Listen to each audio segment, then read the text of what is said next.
Unit 2 percent and simple interest level page number 28. Try this.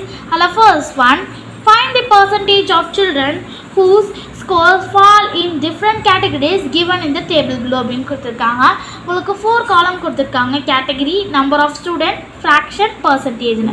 below 60 உங்களுக்கு வந்து 100 mark தான் exam வச்சிருக்காங்கன்னா அதுல below 60 25 student 60 to 80 ல 23 student 81 to 90 42 students 91 to 99 9 students centum ஒரே ஒரு student இப்போ டோட்டல் ஸ்டூடெண்ட் எவ்வளோனா அவங்க இதில் 100 ஸ்டூடெண்ட்ஸ்.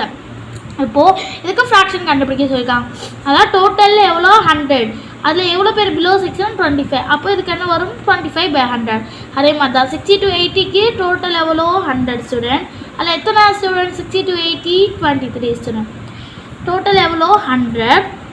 அதில் எத்தனை ஸ்டூடெண்ட் 81 to 90 42, அடுத்து 91 to 99 100 டோட்டல் ஸ்டூடெண்ட்ஸ்.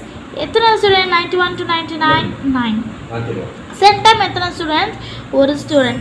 அப்போது டோட்டல் என்ன 100/100.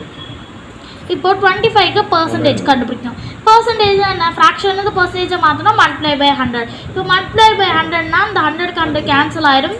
ஸோ இங்கே 25%. இப்போ இந்த 100க்கு கீழே என்ன ஆயிரும், 100க்கு 100 கேன்சல் ஆயிரும். ஸோ 23%. 42 என்ன சொல்லியிருக்காங்க, 42/100. இப்போ 100 × 100னா 100 கேன்சல் ஆயிரும். இப்போ 42%. 100க்கு 100 கேன்சல் ஆயிரும். அப்போ இங்கே 9% வரும். இப்போ இங்கே 1/100ன்னு இருக்குது. என்ன பண்ணும், 100ஆல் மல்டிப்ளை பண்ணணும். 100ஆல் மல்டிப்ளை பண்ணால் என்ன ஆயிரும் 1%. அவ்வளோதான், ரொம்ப ஈஸியான சம் தான். உங்களால் புரிஞ்சிருக்குன்னு நினைக்கிறேன். நம்ம அடுத்த வீடியோவில் பார்க்கலாம்.